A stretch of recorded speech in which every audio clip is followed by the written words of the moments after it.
Hervé, je vais poser la même question peut-être qu'avec Marc, mais voilà, on a le sentiment que ce troisième quart-temps, en tout cas, vous avez su hausser vraiment votre niveau de jeu pour faire la différence face à cette équipe de Lorient, non ? On avait déjà élevé un peu notre niveau de jeu sur le deuxième quart-temps, puisqu'on remporte le deuxième quart-temps, on remporte le troisième, on remporte le quatrième, alors qu'on avait été dominé un peu sur le premier quart-temps. Je crois que la clé, c'est le changement de défense déjà dans le deuxième quart-temps, c'est pas simplement à la mi-temps.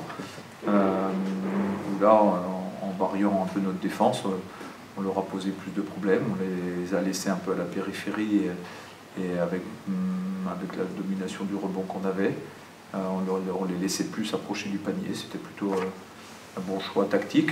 C'est une défense qu'on travaille un petit peu toutes les semaines, qu'on n'utilise pas forcément, mais bon, c'est important de l'avoir dans sa poche à un moment pour être capable de la sortir, pour savoir un petit peu comment l'adversaire réagit par rapport à ça. Il y avait la menace aussi Bigote sur le début de match, voilà, où quand met, je crois, 4 après 15 minutes de jeu, 3 points, c'était peut-être ça la principale menace dans ces deux premiers cartons. Oui, on savait qu'il n'avait pas fait un début de saison flamboyant, mais on sait que Mathieu a une arme offensive à 3 points qui est intéressante, même s'il n'avait pas un gros pourcentage, c'est aussi parce qu'il était ciblé par les adversaires. Et là, on l'a laissé trop, on lui a laissé trop de liberté, en particulier dans son point fort. Et voilà, donc il en met 4 en première mi-temps, là, ou très tôt dans le match. Et puis par contre, il finit à 4 parce que là, on l'a un peu mieux ciblé et puis on a mieux contrôlé son shoot. Donc pour toi, voilà, le tournant se fait déjà dans ce deuxième quart-temps, du coup, ce changement de défense, comme tu dis, un peu une défense de zone, un peu un 3-1, comme disait Marc aussi. C'est vrai que ça a déstabilisé un petit peu ces Lorientais, non ? Oui, ben, en fait, c'est une défense qui permet d'utiliser un peu notre taille. On a plutôt tendance à être grand, y compris sur les postes d'arrière ailier.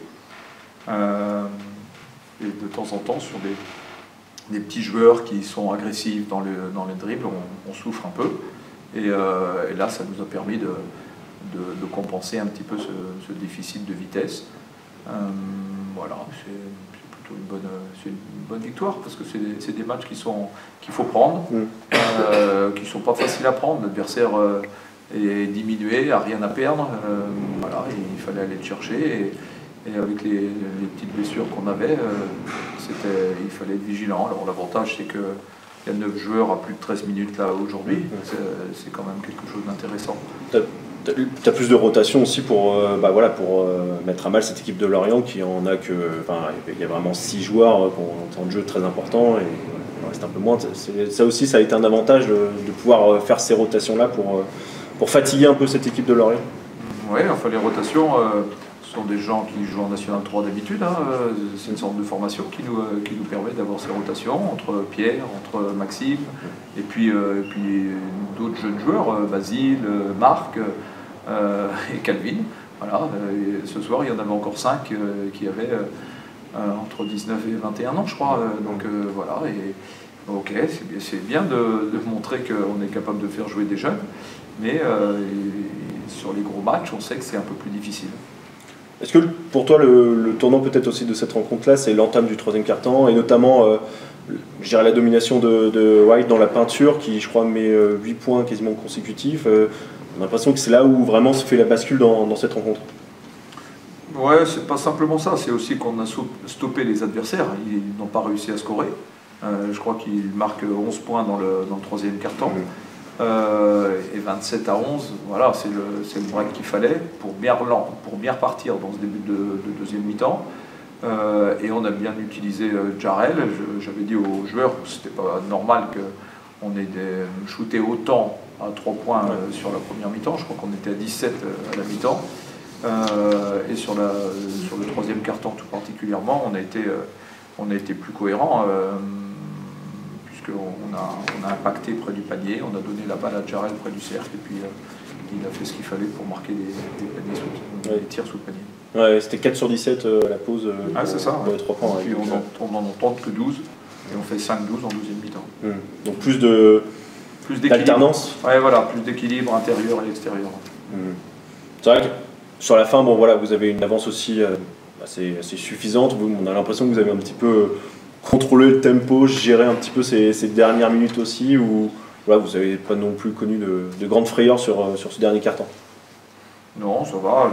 Ils étaient à 10 points, mais on avait une équipe jeune sur le terrain. Il ne fallait pas faire de folie. On avait des joueurs qu'on avait changé de poste. Séraphin qui était repositionné en 5 sur une défense où il n'est jamais sur ce poste-là, puisque Marc et Djerel étaient sur le banc. Donc voilà, il fallait être un peu vigilant. On l'a été, on a eu de l'expérience avec Rocas, avec Romain. Voilà, et puis ça nous a permis d'aller au bout sans se faire trop de frayeur. Tu as aussi un peu, on regardait sur ce match-là, le temps de jeu de Hugo est assez faible, alors que d'habitude il a un temps de jeu assez conséquent. Tu as voulu l'économiser parce qu'il avait un petit souci, non? C'est ça, au niveau de la cuisse, ou, il sortait d'une grosse semaine surtout. Je l'avais énormément sollicité sur les matchs de Caen, sur les matchs de Angers, voilà, et je voulais être vigilant par rapport à ça. Il fallait que les autres joueurs soient capables de prendre des relais. Donc il n'y a pas de pépin particulier, ou c'est plus de la gestion? Okay. Bon, voilà, tu disais, voilà, il faut quand même le prendre, ce match, et ce chouette, pour poursuivre un petit peu cette série positive. 6 victoires désormais de suite. L'idée, peut-être dans ces prochains matchs, c'est forcément d'enchaîner. Il y aura quand même ce déplacement à Chalon qui arrive et qui s'annonce assez corsé, je serais tenté de dire, non? Ouais, on recommence une série importante là, entre Chaland, et puis si vous regardez derrière, on enchaîne à Boulogne. Voilà, donc non, il va falloir continuer à travailler, penser à récupérer, penser à travailler ce qui n'a pas très bien fonctionné ce soir, et puis se mettre dans le bon sens du chemin pour aller faire un gros match à Chaland.